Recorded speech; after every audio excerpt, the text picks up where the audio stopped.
The persistence of memory. I like this painting. It's a beautiful distortion of time and reality. Now, usually I wouldn't be roaming around an art gallery on Wednesday night, but my favorite artist Theo was having an art exhibit in Rottenland, and I hope to get a chance to meet him. I flipped through my pamphlet and roamed the floor. The smell inside this place was a strong scent of cologne and perfume. It was like a war. The cologne was pulling one nostril to the left and the perfume the other nostril to the right. A potpourri of art aficionados. I haven't checked out Theo's exhibit yet. That whole side of the gallery is packed. People pushing and shoving just to get in front. I'm just waiting for it to die down. I turned a corner and saw a woman standing in front of a portrait of a little girl. She was crying, using every pocket tissue in her arsenal to dry her tears. It's crazy what art can do to you. It says nothing but so much at the same time. This woman probably sees her adolescence in the portrait, or perhaps her daughter. I could probably ask her, but talk about a fucking social faux pas. I just kept moving. I walked up to one of the servers.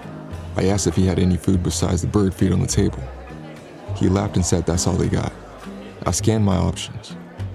Cherry tomatoes, cube cheese, crackers, celery, and juice boxes. It's a charcuterie board for children. About 30 minutes passed of me popping little cheese cubes in my mouth like sunflower seeds. I was looking at anything at this point. Even the gum under my shoes seemed like an interesting art piece. I eventually landed back at Theo's exhibit. Finally, it was less packed and I was able to check out his new work. And I must say it was incredible. An odd take on subculture, surrealism, and vintage memory. That's Theo for you. As I was enamored by Theo's exhibit, I heard a man behind me ask if I liked what I saw. When I turned around to answer, it was the man himself, Theo. Short, hunchback man, maybe in his 60s, silver hair and giant silver glasses. A true icon. I told him I loved what I'm seeing. He smiled. I asked if I could pick his brain a bit, talk about his inspirations. He responded that everyone's been asking that tonight. I thought I blew my first and probably only moment with Theo. But no. He said, for you, I'll do it. I'm not sure why Theo didn't shut me down like the others, but I'll take it. Theo and I grabbed some drinks and sat down in a couple of chairs. I couldn't believe I was having a moment with him. It's about time things started looking up for me in this city. I asked Theo what inspired him to become an artist. He said, I love art because it gives you a break from everything. You can just get lost in it for a while, and it makes the world feel a little quieter and better. It's a way to let out stuff without worrying about rules. You can be loud, messy, honest, whatever you need, and no one can tell you you're doing it wrong. Well said, Theo. The weeping woman walked by us, still crying from that portrait. I told Theo she's been crying since she laid eyes on that thing. Theo smirked and told me the reason she's crying isn't because of the portrait. It's because she can't find the juice box she lost. He said she's got some serious attachment issues. He took a giant swig of his drink and asked me if I wanted to see something new tomorrow. I was a bit confused. I was under the impression that the art revealed here was new. Theo shook his head no. It's new artwork he plans on revealing at his next show. I said, of course. I would love to. Theo smiled ear to ear. He stood up, thanked me for attending his event, and said, I'll see you tomorrow.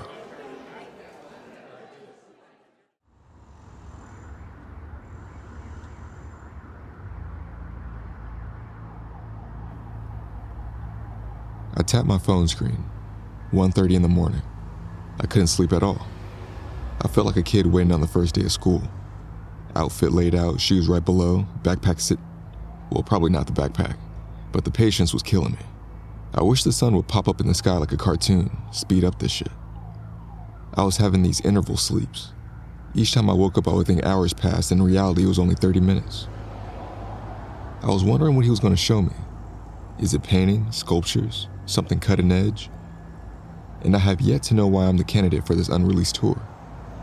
With all these thoughts running through my head, there's no way I'm resting soon.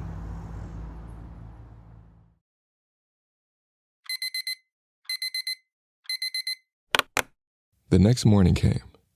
Sleep must have caught me off guard because I was knocked out. I snoozed my alarm and got myself ready. Theo's supposed to be picking me up at 12. I put on the clothes I laid out. They looked stupid. He said dress sunshade casual. What the fuck is sunshade casual? I threw on my breezy button-up and khakis. That seemed close enough. It hit 12 p.m. I saw a black car pull up outside. It must be Theo. Yep, it's Theo.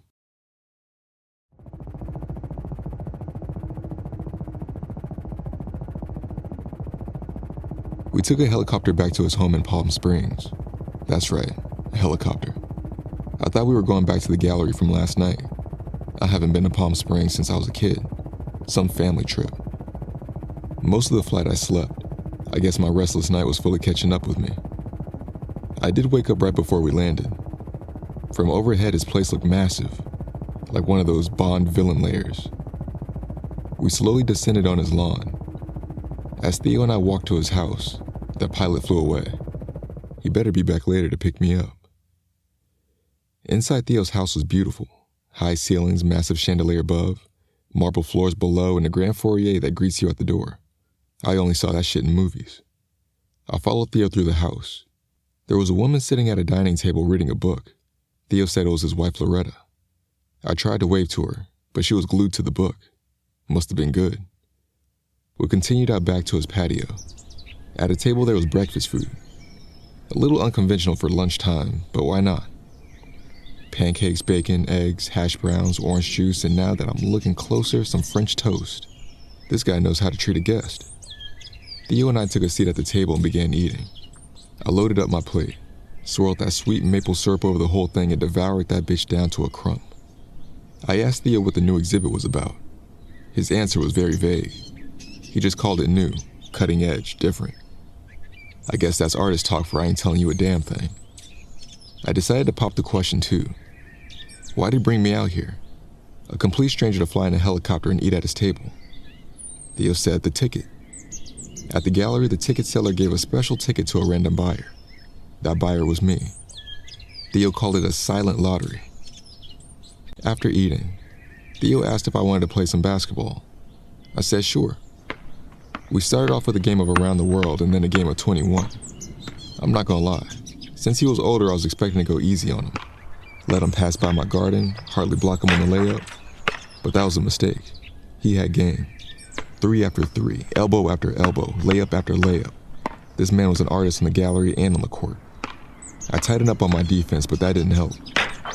After a decisive win by Theo, I needed a break. I was tired and the 80-degree heat didn't help either. I gazed over at his pool. Damn, that shit looks nice right now.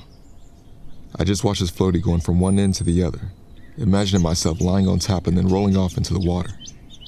Next thing I knew, a pair of trunks smacked my shoulder. Theo must have been listening to my thoughts, but not really. He said I was staring heavily at the pool.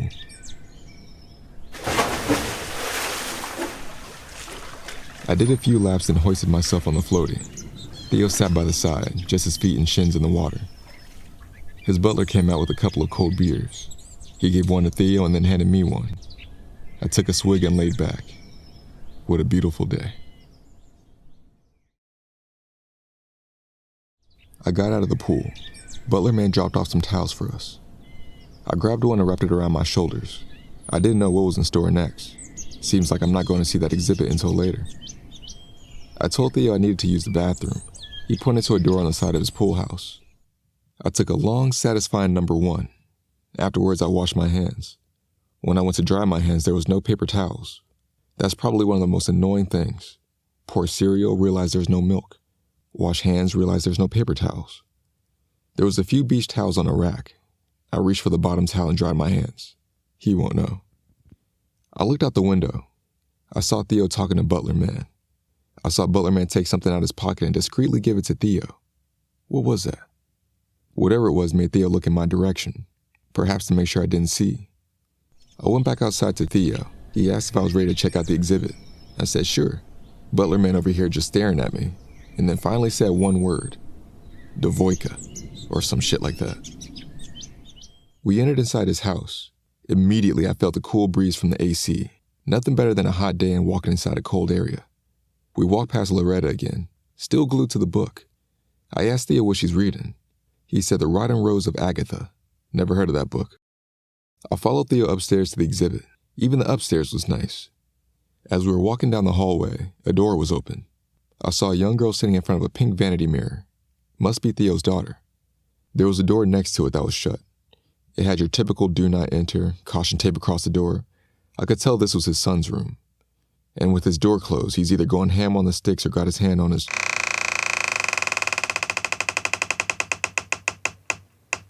Theo knocked on the door and it creaked open. Theo told me behind it was his new vision, then continued with a 2-minute introduction speech.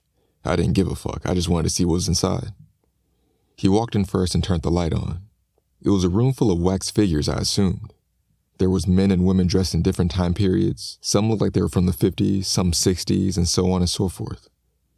I didn't say it to Theo, but honestly, it's quite basic to me. I wouldn't have flown someone out for something you can see anywhere around town. But I will give Theo his credit. They did look realistic. I got up close to one, and it's like I could feel the blackheads on the face. I asked Theo how he made them look so human. He said because they are. My knees got weak. So all these bodies I'm standing around are real? I touched some of them. I never wanted hand sanitizer so fast in my life. Theo told me his new exhibit will be on taxidermy. Human taxidermy. He said wax figures were basic. If he only knew what I was thinking a few minutes ago. And he wanted to take realism to the next level. I had so many questions, but first I need to get the hell out of this room. Theo closed and locked the door. I asked how he got the bodies and is this even legal? He said the bodies are donated, mostly John and Jane Doe cadavers. However, it's the ethical reason behind it that makes people question. These bodies get a second chance of life through art. What else are they good for? Being picked at in a lab or rotting in the ground? I guess he has a point. I gazed out a nearby window. It was starting to get dark. I thanked Theo for showing me the exhibit and asked if he could fly me back home. He said certainly. The pilot has already been notified and should be here in an hour. He asked if I wanted to watch a movie in the theater to kill time. I said okay.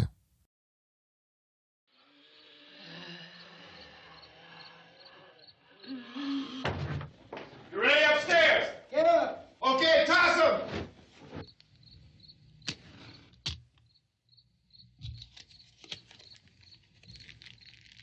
I was reclined back with a bowl of popcorn on my lap. It was midway through the movie, and to be honest, I was ready to go at this point.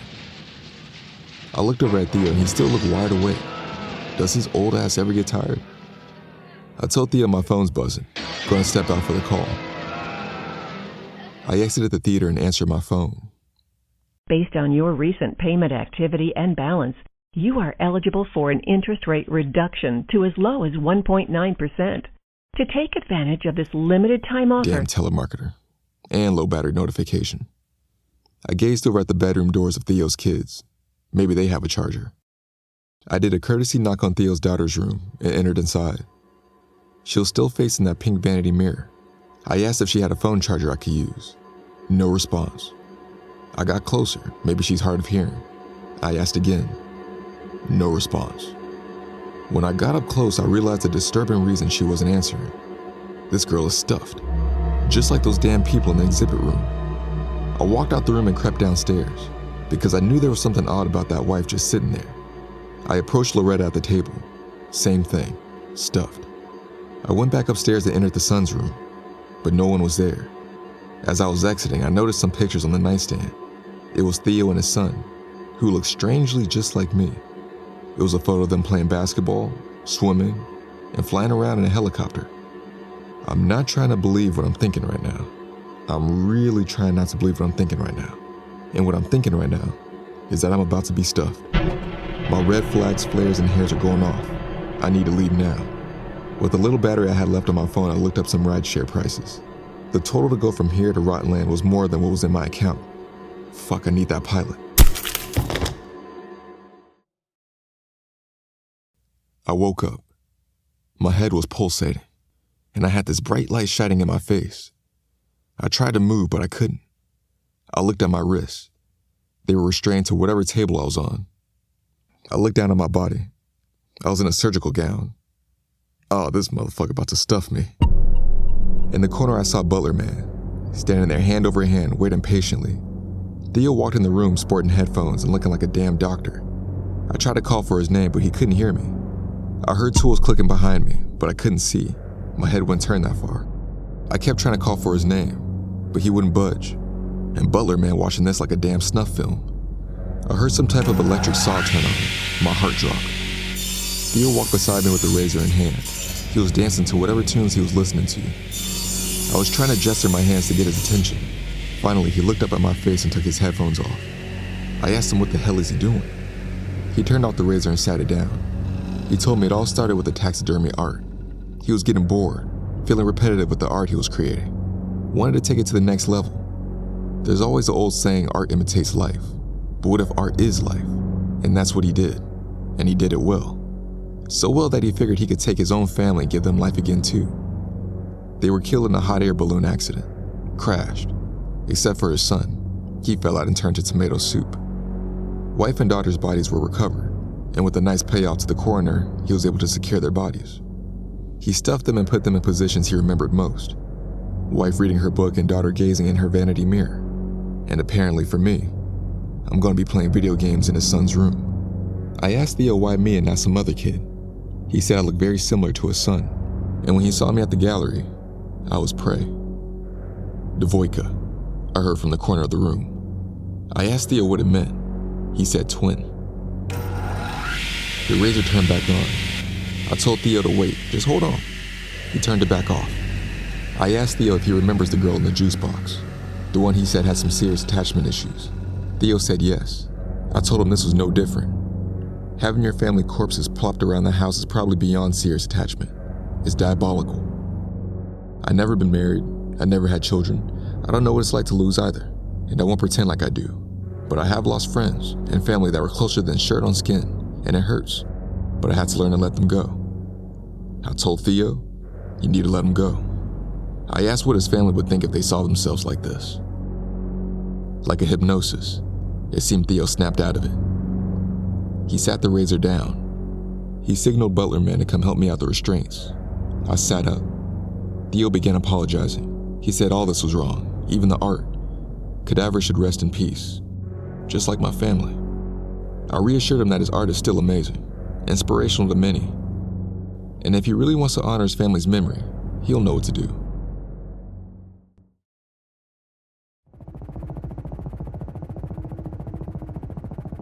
It was around 12 in the morning when I finally headed back home. Turns out Theo never actually called the pilot, so I really had to wait for him to arrive. I can't believe I spent a whole day in a house full of corpses. Is Theo still my favorite? Of course. What happened today wasn't the works of a madman. It was the works of a man that felt something missing. He felt something missing in his art, so he tried something new and extreme. He felt something missing in his home, so he tried to put his family back there. Theo's a good guy. I'm just glad I was able to help him, or at least try to. A week later, Theo posted on his social media page. I opened the photo. It was a pastel painting of Theo and his family. Looks like they're enjoying a summer day in the backyard. The caption read, "Sunshade casual." Starting to understand what that means now.